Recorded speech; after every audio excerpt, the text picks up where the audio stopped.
Bueno, bienvenidos a todos a este webinar de gestión exitosa de proyectos de energía solar. Un gusto, Manuel. Eh, Vamos a comenzar explicando un poquito del contenido del que vamos a tratar en este webinar. Nos vamos a presentarlo, vamos a comentar de la situación actual del mercado, de la energía. Después vamos a compartirles algunas premisas que consideramos que hay que tener en cuenta a la hora de desarrollar algún proyecto. Vamos a hablar también sobre la gestión comercial y de la ingeniería de los proyectos, gestión de compras, logística y subcontratos con su importancia. Vamos a tratar también temas relacionados a los costos de los proyectos y a lo que es la gestión de la planificación de la construcción. Luego algunas conclusiones y después abrimos justamente lo que les comentaba Rafa, un lapso de tiempo para que hagamos algunas preguntas y podamos debatir ahí en conjunto. Bien, mi nombre es Valentina Pavón Ordínez, yo soy ingeniera industrial, soy de la provincia de San Juan, de Argentina. Tengo una diplomatura en gestión de la construcción y en mi experiencia tengo más de 320 megawatts instalados en distintos proyectos en los que he trabajado. Ahí, José, si querés presentarte. Sí, mi nombre es José Augusto Briceño, soy ingeniero civil. Tengo una maestría en gerencia de proyectos y además tengo el certificado de PMP. No tengo tanta experiencia como Valentina en megas instalados. De hecho, los últimos 85 de ellas son los primeros 85 míos. Pero bueno, ahí compartimos y estuvimos trabajando juntos en este último proyecto y logramos cosas muy interesantes y muy bonitas. Así que bueno, los bienvenidos al webinar. Trataremos de dar nuestros mejores tips de forma tal de que les sea entretenido y además enriquecedor este webinar. Adelante, Tina. Bien, Ok, todo tuyo, Joselito. ok. Si quieres tú me acompañas aquí, Tina, en el control, que no lo tengo. Dale, perfecto. Ok, mira, que estamos hablando un poquito de lo que es la situación actual de mercado. La situación actual del mercado eléctrico según el Outlook of Energy del 2023, pudimos apreciar, por ejemplo, de que va a haber un incremento interesante en toda la parte fotovoltaica principalmente. Fíjense que el 2015 teníamos aproximadamente 50 gigas instalados, pero entonces a partir ya del 2023 subimos a 350 y lo más interesante es que en apenas 7 años vamos a subir a 498 y 500 gigas que van a ser instalados. Eso corresponde en parte, y por eso pusimos esta gráfica al lado, que es la gráfica de la venta de carros eléctricos. Fíjense que para el 2015 la venta de carros eléctricos era de 1 millón de carros, para el 2023 fueron 14 millones y se estima que para el 2030 van a ser 14 millones. Entonces, ese incremento de energía, ¿no? Va a haber una subida del consumo. Ahora bien, si nosotros vemos, por ejemplo, en la primera gráfica que está aquí a mano izquierda, que es el gas natural, y la que está en el medio, que es crudo o petróleo, vemos que no están subiendo, tampoco están decreciendo. Es decir, son mercados y lo podemos ver actualmente. Todavía hay muchas empresas que siguen dedicadas a los proyectos hidrocarburos y precisamente en el Oriente Medio se está viendo que los países del Golfo Pérsico siguen haciendo inversiones en el sector de hidrocarburos y se entiende por qué, porque vemos que esa energía, que la última, que es la gráfica del carbón, va a ser absorbida en parte por el crudo y va a ser absorbida parte por el gas natural. Ahora bien, no crecen. Y entonces, ¿quién va a suplir esa energía incremental de esos mayores requerimientos de luz eléctrica y de energía eléctrica que se van a requerir? La fotovoltaica. Y entonces ahí es donde está lo interesante, es decir, todos los países están apostando que viene un incremento de energía que va a ser suplida por toda la parte, por todo lo que es el sector fotovoltaico, no tanto el sector eólico, el sector fotovoltaico. Entonces podemos ver que si nosotros vemos, si quieres, la siguiente lámina, fíjense que aquí, ¿no? Se estima que actualmente el valor el valor del kilovatio instalado, es decir, cuánto cuesta un sistema instalado fotovoltaico, está en los $876 por kilovatio. Es decir, que estaríamos hablando de $876,000 por megavatio. Si nosotros vemos la gráfica interior y hacemos la resta de a lo que vamos a llegar, 498 megavatios, menos los 350 megavatios, eso nos van a dar 149 megavatios de requerimiento, es decir, 149 mil megavatios, es decir, 149 gigas.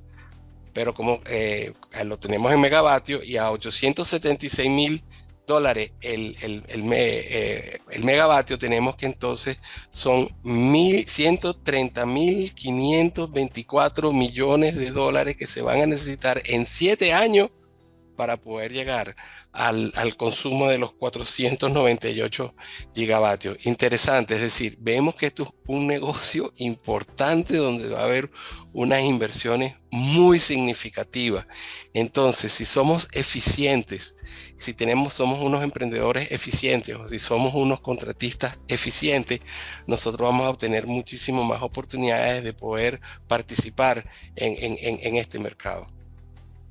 Bien, gracias, José. Ahora conversamos un poquito de las premisas a tener en cuenta en todos los proyectos y sobre todo en proyectos solares.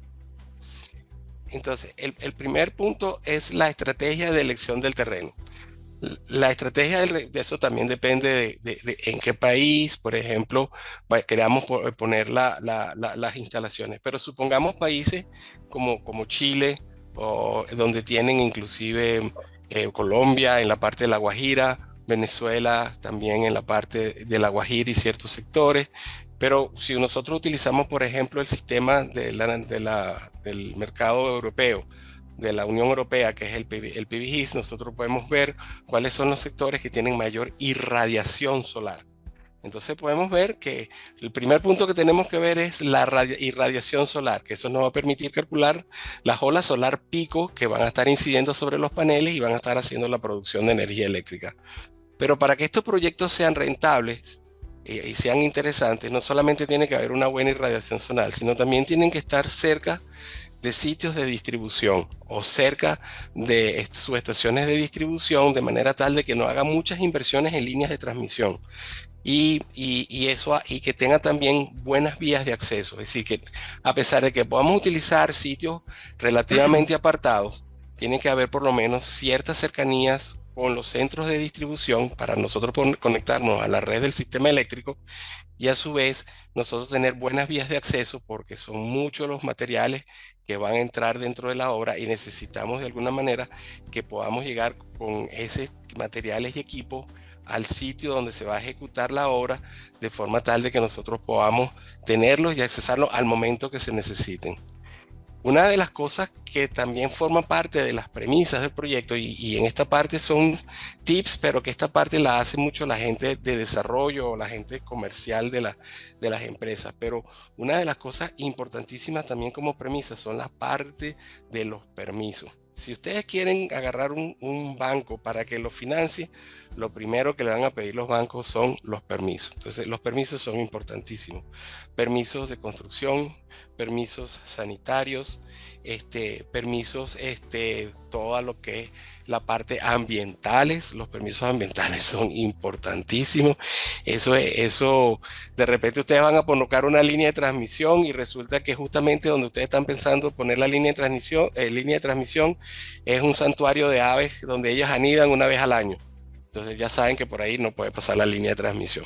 Entonces esas son las cosas que uno tiene que estar muy pendiente. Situaciones de ese tipo que nos permitan a nosotros que podamos trazar nuestras líneas de transmisión o inclusive ubicar los proyectos, puntos arqueológicos. En Chile, por ejemplo, en la zona donde se vienen desarrollando muchos los proyectos, se consiguen muchas cuestiones arqueológicas y tienen una rigidez con todos estos aspectos arqueológicos. Entonces, es importantísimo tener claro todo lo que es la parte de permisología y todas las partes de lo que son requerimientos tanto nacionales como legales. Una de las Y cosas, adelante.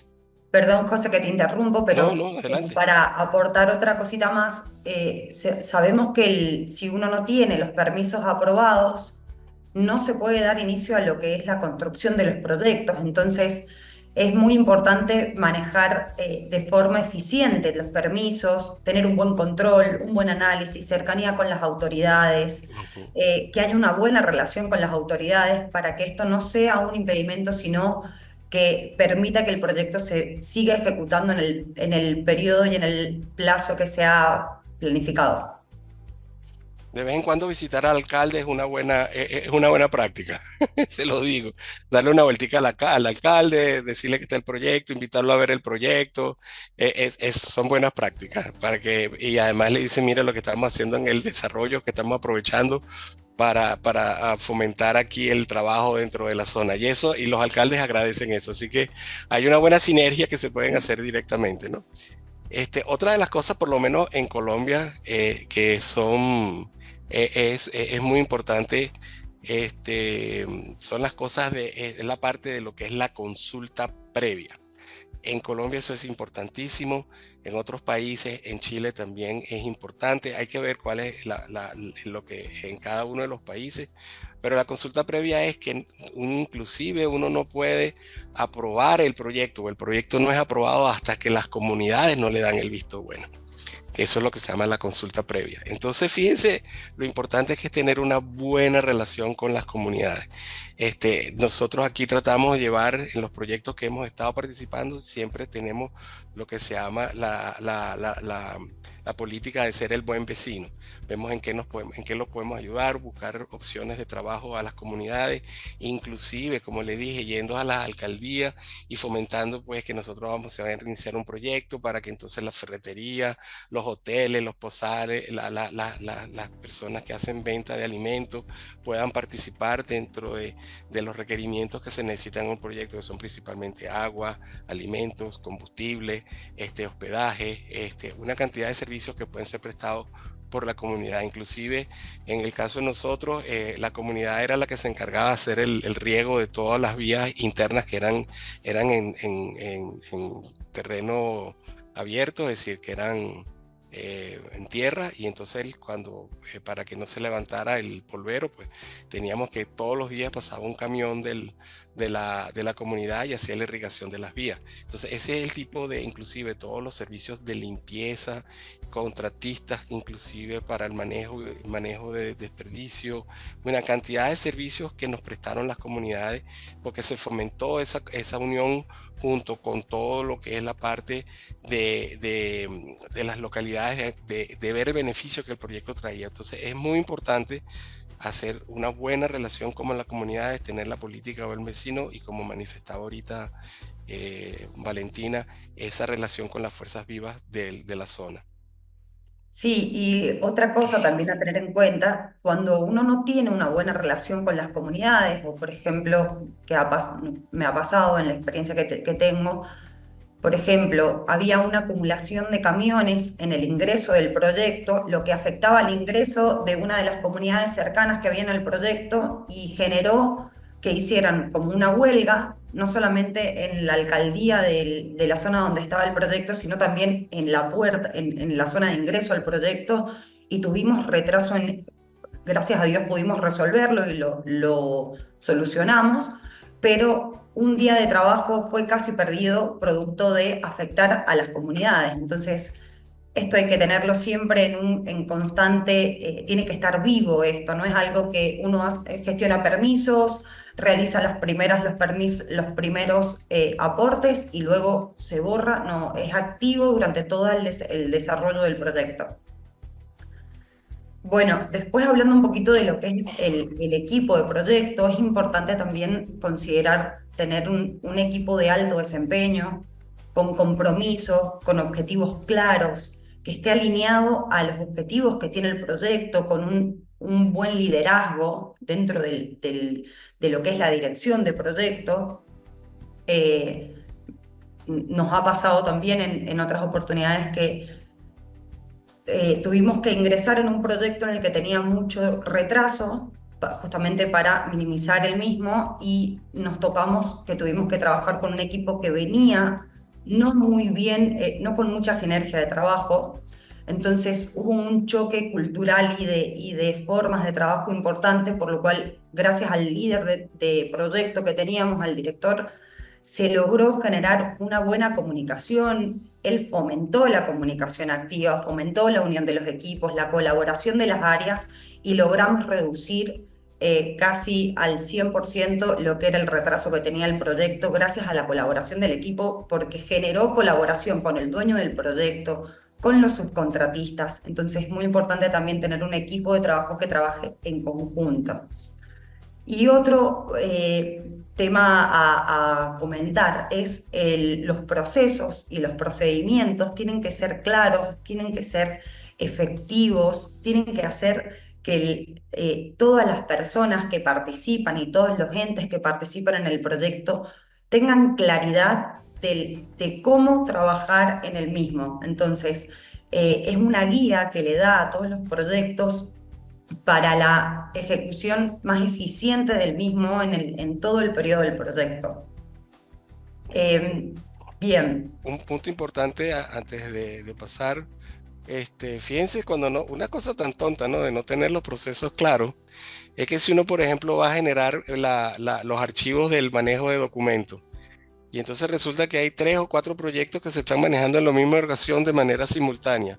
Imagínense que los 4 proyectos tengan una forma de ordenar de forma diferente el manejo de base de datos y luego pasar eso a la corporación. Es decir, si un gerente corporativo quiere ver entonces la data de los 4 proyectos, tienen que entrar en 4 formas diferentes de las cuales fue organizado el archivo del manejo de documentos. Entonces, imagínense que es una cosa tan que parece tonta, pero fíjense lo importante que es tener los procesos claros. Nada más que con ese pequeño ejemplo que le estoy dando de lo que es la parte de manejo de documentos. Ok, entonces, como decía Valentina, los procesos son fundamentales, ayudan y quitan una cantidad de desperdicio y se hace uno mucho más eficiente. Miren, con respecto a la gestión comercial y de ingeniería, uno de los puntos muy importantes es en la parte del sector energético en general. Esto no es para planta fotovoltaica, pero como las plantas fotovoltaicas son generadoras eléctricas, entran dentro de este club de generadores. Es cuando tiene la oportunidad de entrar el proyecto. Es decir, no es que yo agarro el proyecto y lo conecto a la red, me enchufo a la red y ya listo. Y entonces la red está en la obligación de comprarme toda la energía que produzca. No, eso no es así y todo el mundo sabe que en el mercado energético no es así.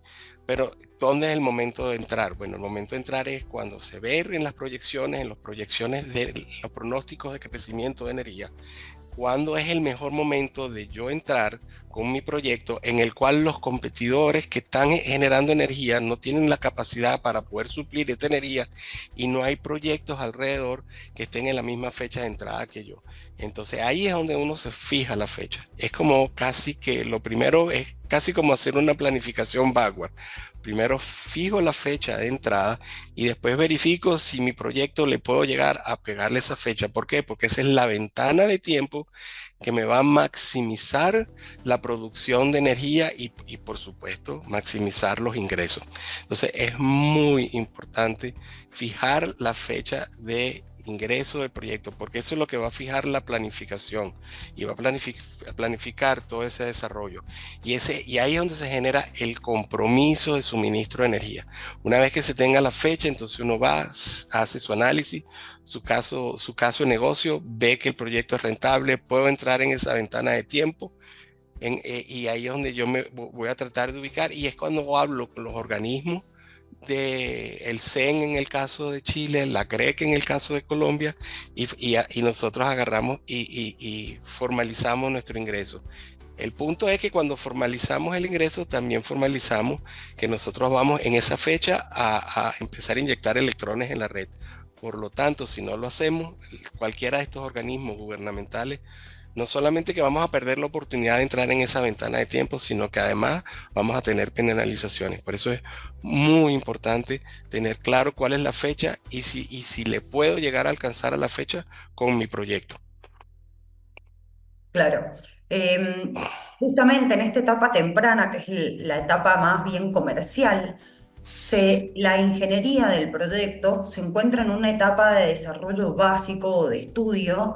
Entonces el riesgo que tiene el proyecto por la incertidumbre justamente de no tener una ingeniería más detallada, es bastante alto para el costo que tiene el proyecto en esta etapa temprana.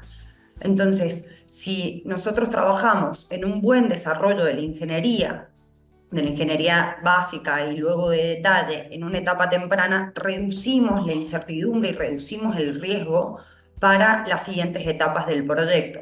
Y justamente, siguiendo un poco lo que decía José, se arma este plan de proyecto en las etapas iniciales, en unas etapas en desarrollo de planificación nivel básico, un nivel 1, nivel 2, y ya a medida que va iniciando ya la etapa más de desarrollo de proyecto, se logra tener un plan de proyecto de detalle con un nivel de incertidumbre cada vez más bajo, ¿sí? Un riesgo cada vez más bajo porque hay mayor claridad de todo el proceso y todas las actividades y todas las tareas y el nivel de detalle que tiene el proyecto.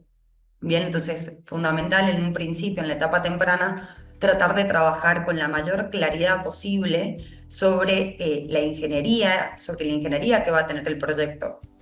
Se dio en un proyecto que estuvimos trabajando que la ingeniería básica y la ingeniería base se tomó de modo genérica, pero el proyecto donde iba a estar emplazado estaba posicionado en la ladera de una montaña. Entonces, todo lo que era la etapa inicial de limpieza de terreno, de nivelación de superficie, estaba hecho con unos cálculos, con una ingeniería básica, con un volumen de movimiento de tierra bajo, y cuando quisimos iniciar el proceso de construcción nos dimos cuenta de que esa ingeniería no estaba bien desarrollada porque no se habían tenido en cuenta estas situaciones de ladera de montaña con la sombra que genera el panel, un panel sobre el otro. No es lo mismo tener un terreno llano donde vamos a tener paneles que están de forma paralela, ¿sí? A que tener una ladera de montaña donde tenés que considerar la pendiente. Entonces, esto nos llevó a un retraso muy significativo que tuvimos que trabajar mucho para que no impacte en la fecha de finalización que habíamos planificado. Tuvimos que poner más equipos, tuvimos que revisar los contratos que habíamos establecido ya con los contratistas. Ni les cuento lo que fue todo el trabajo del desarrollo de la ingeniería en un plazo muy corto, porque ya teníamos a los contratistas en terreno. Entonces, sumamente importante tener una noción clara o lo más clara posible de la realidad del proyecto con una buena ingeniería. Bien, y otra cosa y otro punto importante a mencionar, que no todos los proyectos lo tienen, pero es un buen ejercicio, es que en el proyecto haya un equipo de ingeniería, ¿sí? El equipo de ingeniería que esté en el proyecto, porque es la forma de visualizar la realidad de lo que está en los planos y lo que está por detrás de todo. Y Bien. en esa época que Valentina está comentando del movimiento de tierra, el director no era el más importante del proyecto, sino los topógrafos. Eso andaban Sí, para arriba y para abajo todo el tiempo tomando mediciones. sí, sí, Bueno, sí. entonces, bueno, Bien. Ahora, comentando un poquito de lo que es la gestión de compras, logística y subcontratos, si vemos en esta gráfica, en este gráfico de torta que tenemos acá, vemos que las compras significan entre el 60 y el 65% del presupuesto del proyecto. Con compra nos referimos a la compra de todos los equipos, ¿sí? En los contratos que van a desarrollar el proyecto, más o menos están en el orden del 20 al 25% de lo que es el presupuesto del proyecto, los costos logísticos un 6%, el personal propio del proyecto un 10% y lo que es seguros y contingencia un 1%. Y ahora la parte más importante y a tener en cuenta que el 60% de este presupuesto de las compras está enfocado solamente en lo que son los paneles solares. Entonces, para que tengamos en cuenta que los paneles solares, es eh, el proceso de compra más importante que hay que hacer, porque no solamente que define el presupuesto del proyecto, el cumplir con el presupuesto del proyecto establecido, sino también con la correcta compra por la ingeniería misma del proyecto. Bien, representan los paneles un 40% del total del presupuesto del proyecto. Bien.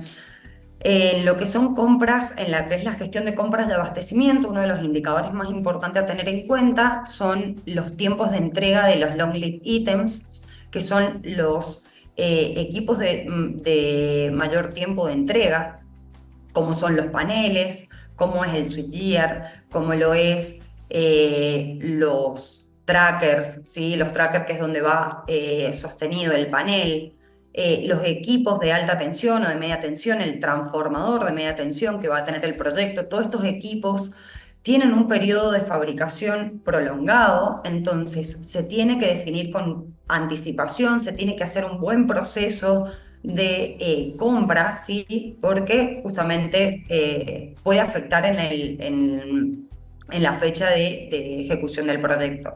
Otro indicador, por supuesto, a tener en cuenta cuando hablamos de compras es el bolsillo, la billetera, los costos, ver los costos que tenemos versus el presupuesto disponible que tiene el proyecto, ¿bien? Y todo esto lo obtenemos gracias a las especificaciones técnicas de los productos, a las especificaciones técnicas de los equipos, los cronogramas de entrega que tiene cada uno de los proveedores. Todo esto se tiene que llevar un buen registro y a su vez también tener en cuenta lo que son las Incoterms. Para los que no saben qué son las Incoterms, son... las Incoterms son términos que se utilizan en contratos internacionales donde se definen y se acuerdan las condiciones y las responsabilidades del envío de las mercancías, ¿sí? Hay distintas Incoterms que se encuentran en distintas categorías. Por ejemplo, una Incoterm ex-work significa que el fabricante se hace cargo de la mercancía hasta que la termina de fabricar y después el comprador tiene que hacerse responsable de la gestión de trasladar la mercancía desde la puerta de la fábrica hasta el lugar del proyecto. Bien, hay distintas Incoterm. Otro Incoterm utilizada también es el Incoterm SIF, que este significa que el fabricante se hace cargo de costos de seguro y el costo de logístico de la mercadería hasta el puerto de destino, ¿sí? Llegada la mercadería al puerto de destino, la responsabilidad pasa a ser del comprador, que es descarga en el puerto y traslado hasta el lugar de destino. Bien, acá estamos mezclando un poquito lo que son gestiones, pero acá entramos a trabajar también lo que son las gestiones logísticas y de aduana.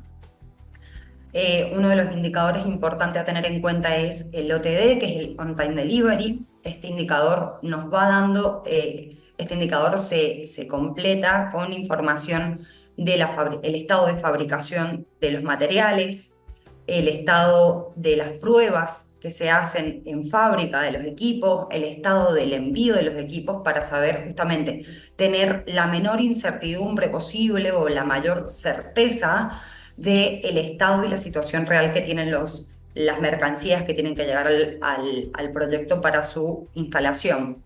Bien, entonces acá entramos a trabajar sobre normas de importación y normas aduanales. Es importante trabajar con un buen gestor de comercio internacional. Acá también hay que tener en cuenta, depende del tipo de proyecto, cuál es la situación fiscal a la hora de tener que importar bienes. Esto se establece también en lo que son los términos y las condiciones en las órdenes de compra que se establezcan con los proveedores, con los suplidores.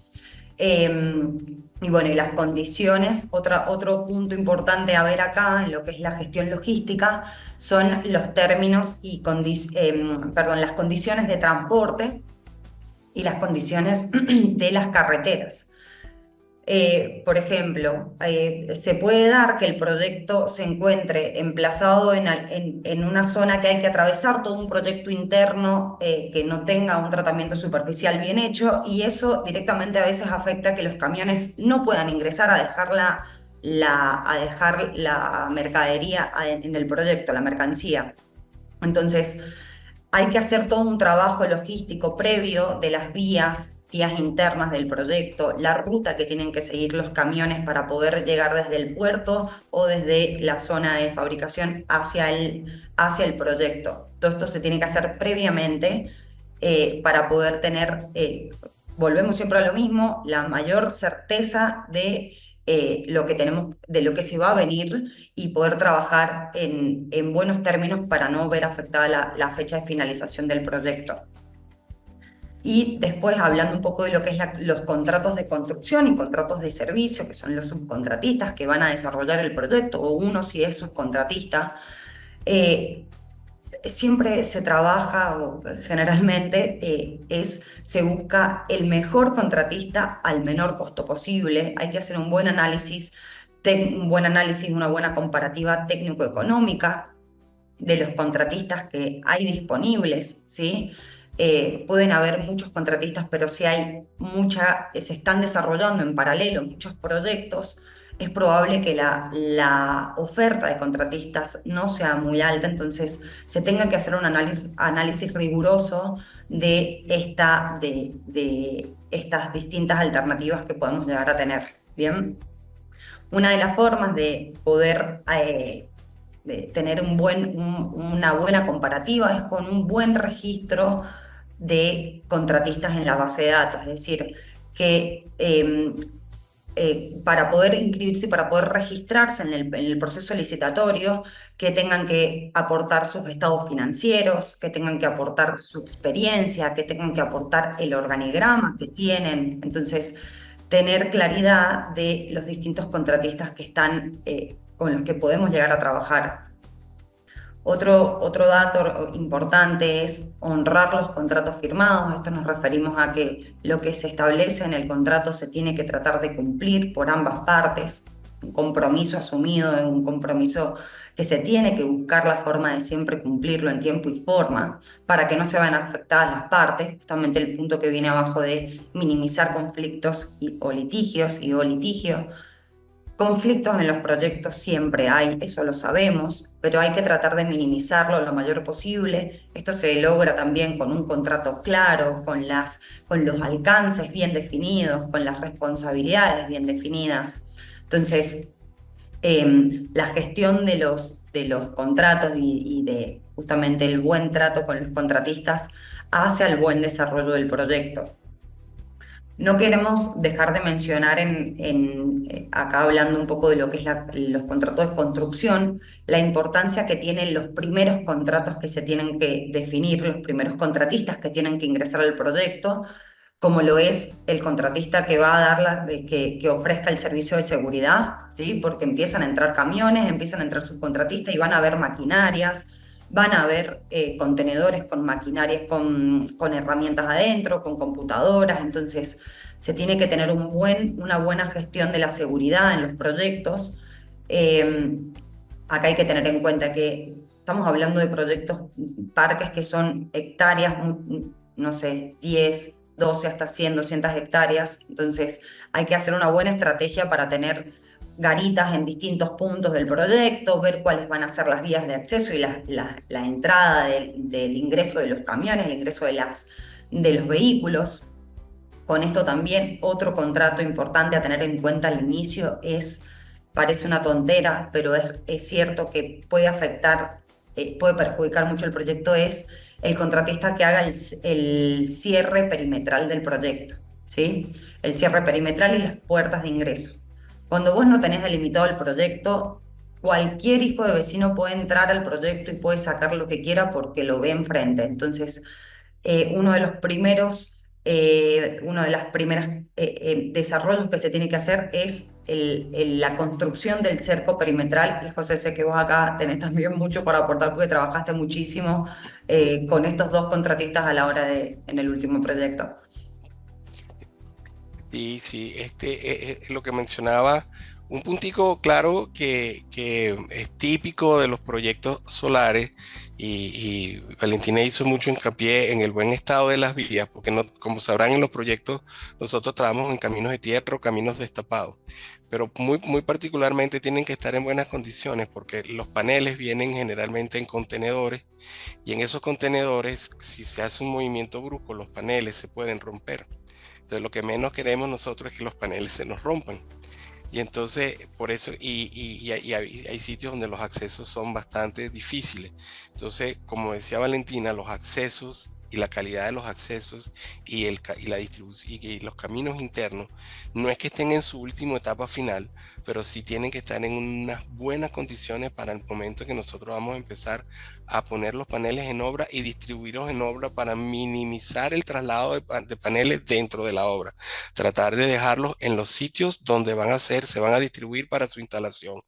Es decir, no es que necesariamente vamos a tener los paneles en un centro de acopio, sino que los vamos a distribuir por todo el proyecto, de manera tal de que puedan minimizar los traslados de los paneles a los trackers o a los seguidores.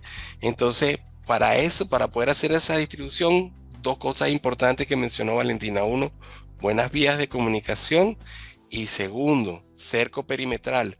Ustedes se imaginan con lo apetitoso que son esos paneles y que son todos esos cables de cobre si nosotros no tenemos cerrado el parque, es decir, cerrado y bien delimitado con su buena vigilancia y su buena seguridad. Entonces son puntos que son típicos de los proyectos solares, primero por su amplitud, por su alcance, es decir, el área tan extensa que tiene, y por las características propias de lo que son la distribución de los paneles y las distribuciones de materiales que son apetitosos para aquellos que les gusta lo extraño, que les gusta adquirir lo ajeno. ¿Entiende? Entonces, esos dos aspectos que mencionó Valentina son importantísimos. Nuevamente, las buenas vías internas y un buen sistema de seguridad. Yo solamente quería un puntico de reflexión aquí, solamente para dejarlos pensar para el proceso de preguntas y respuestas. Fíjense lo que estaba mencionando Valentina también, lo que son los long lead items, ¿no? Los long lead items, estamos hablando de que tenemos que hacer paneles, pueden llegar a tener unos tiempos de fabricación extensos. Vamos a tener switchgear, vamos a tener salas de control, transformadores de media para alta que no son, y eso que Colombia está la fábrica de Siemens que los hace allá, pero también Brasil tiene, pero eso no están en el stock, hay que mandarlos a hacer. Entonces fíjense la importancia de tener la parte logística y planificación bien delimitada, porque si se va a crecer en apenas 7 años, ¿realmente vamos a tener cupo para poder entrar y pedir nuestros productos? ¿Nos van a dar el producto cuando nosotros lo necesitemos? ¿O vamos a tener que hacer, o vamos a estar dentro de lista de espera? Entonces, por eso es importante tener muy claro la definición de los casos de alcance, definición de cuándo son los tiempos, cuándo son las fechas, porque ahí es donde tenemos que tener el soporte financiero para firmar los contratos y poder hacer los anticipos para poder garantizar que entramos en el periodo de fabricación que lo necesitemos. Solamente un punto de reflexión para que vean lo importante que es la parte de logística. Ok, por último tenemos lo que es la planificación de costo, y esto es una pregunta que les hacemos Valentín y yo, ¿no? ¿Estas son áreas integradas o separadas? Aquí no vamos a hablar, aquí podemos hablar de lo que ustedes quieran, si utilizamos Primavera, si utilizamos Project, si utilizamos Excel. Bueno, aquí después, esto es un debate que podemos llevarlo a...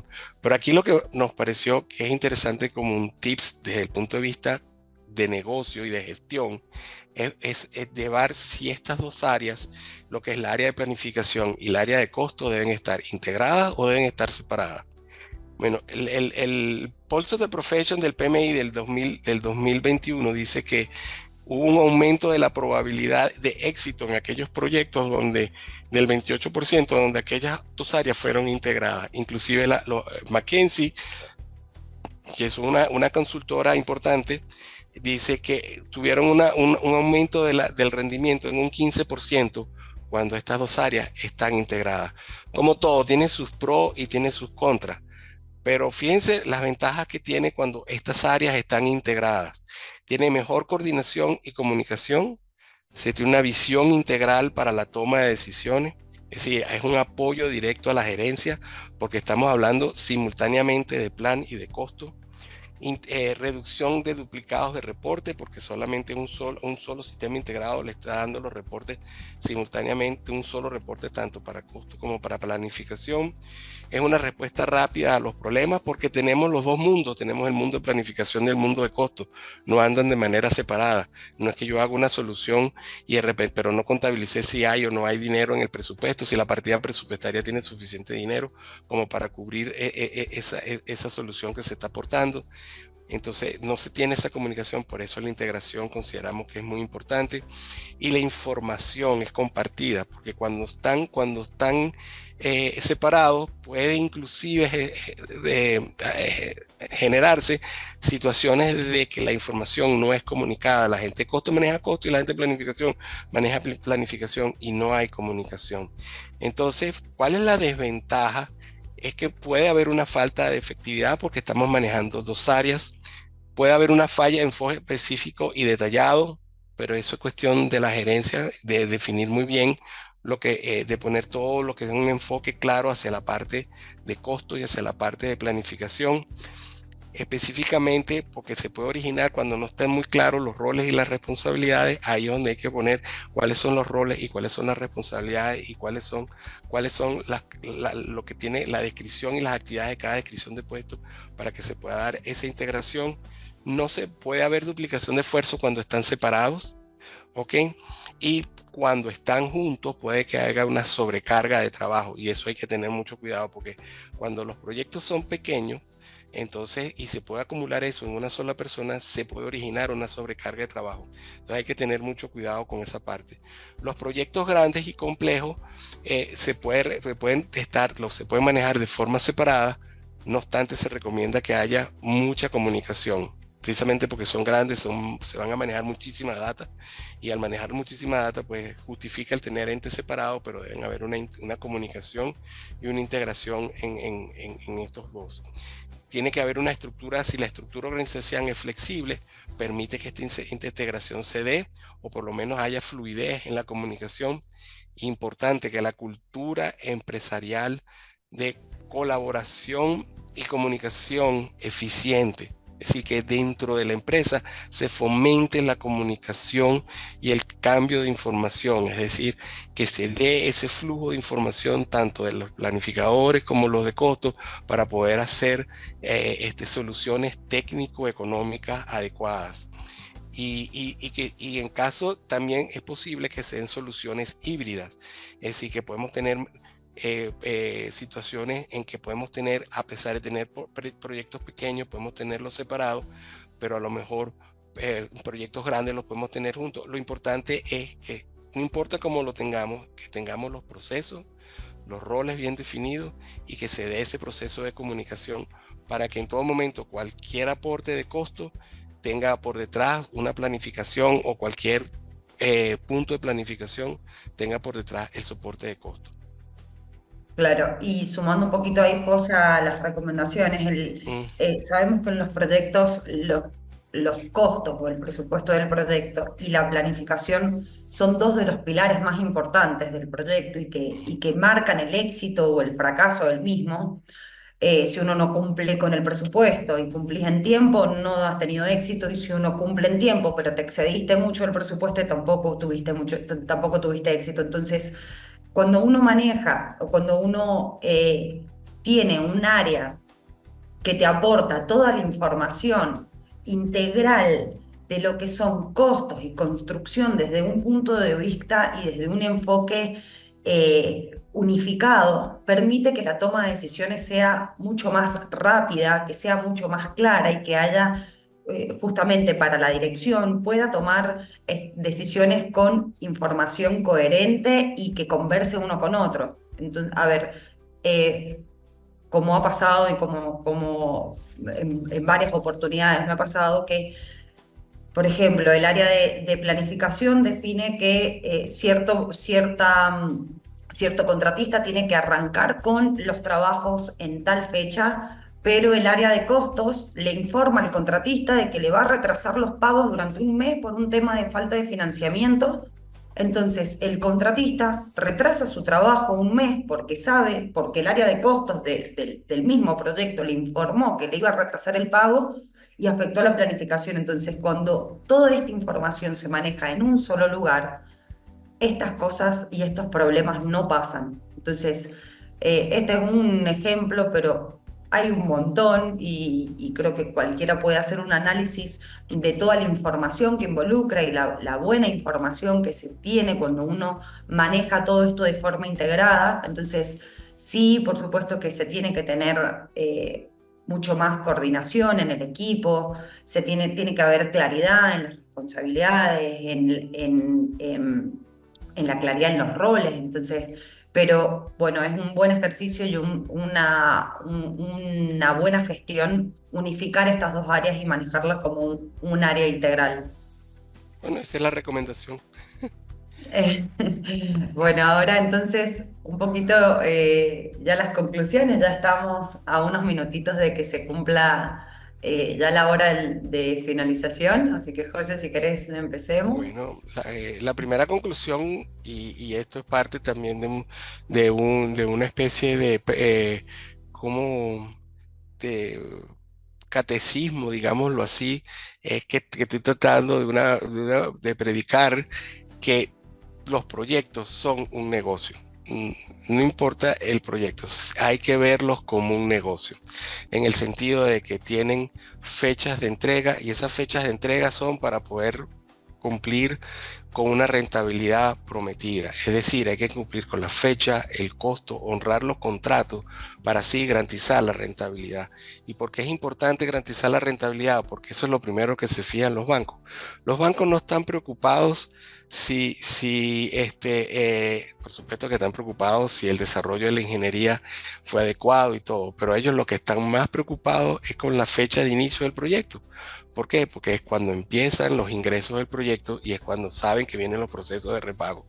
Entonces, fíjense, hay que ver esto como un negocio. Y cuando le hablamos de la cultura, hablamos de esa cultura que todas las decisiones, tanto de planificación como de costos, tienen que estar enfocadas a mantener la rentabilidad del proyecto. Tal cual. Otra de las cosas a tener en cuenta es los paneles solares.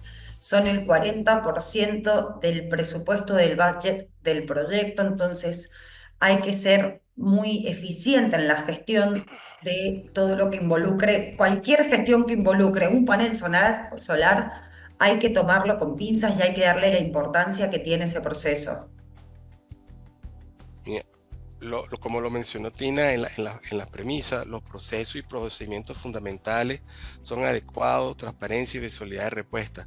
Y es que queremos hacer mucho énfasis en esta parte, todo lo que son los procesos de contratación, procesos de calidad, procesos, cómo se van a revisar la calidad, cómo se van a aprobar, procesos de manejo de presupuesto, procesos de comunicación, procesos de manejo del manejo de documentos.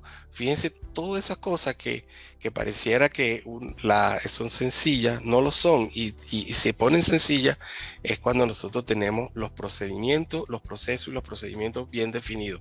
Nos ayudan muchísimo y alivian, aclaran mucho y facilitan muchísimo la ejecución del trabajo. Bien, José. Y lo otro que también comentamos, fomentar el trabajo en equipo, que hayan objetivos claros, que los roles estén bien definidos, que haya una buena comunicación, un buen liderazgo, colaboración entre los participantes, compromiso con los objetivos que tiene el proyecto y con los objetivos que tiene la empresa, una buena cultura de aprendizaje y de mejora continua.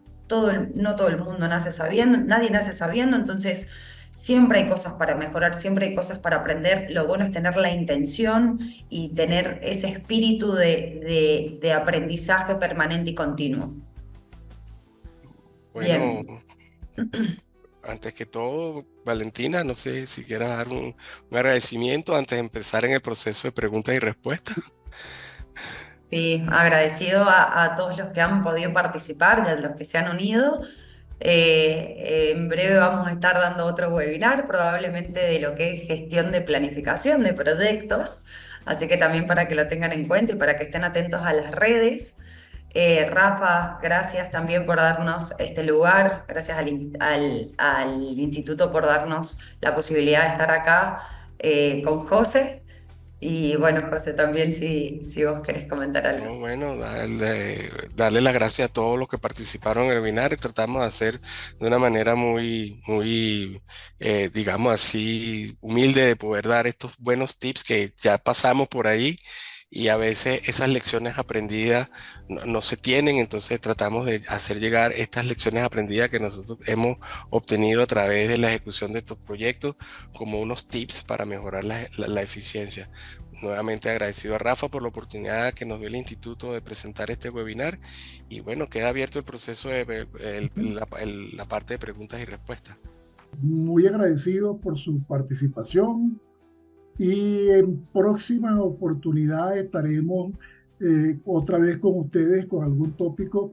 Yo creo que vamos a irnos un poquito más hacia la parte de planificación de proyectos de planta de energía solar. Creo yo que va a ser el tópico que se va a estar manejando. De todas formas, eso depende de nosotros mismos ahí, cómo veamos el interés. Nuevamente, pues muchas gracias por su participación. Ustedes tienen acceso pues a nuestra aula virtual, nuestra academia virtual, por el mismo camino que entraron la primera vez. Y ahí estamos y en todo caso, pues siempre pueden dirigirse a nosotros. Con mucho gusto los atendemos.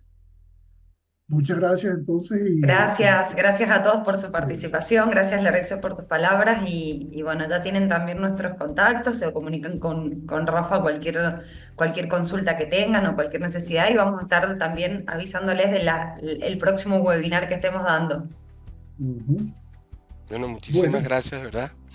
Y bueno, feliz noche. Sí. Buenas Bueno, noches, muchas gracias gracias, por hasta estar. luego. Hasta luego. Adiós. Gracias.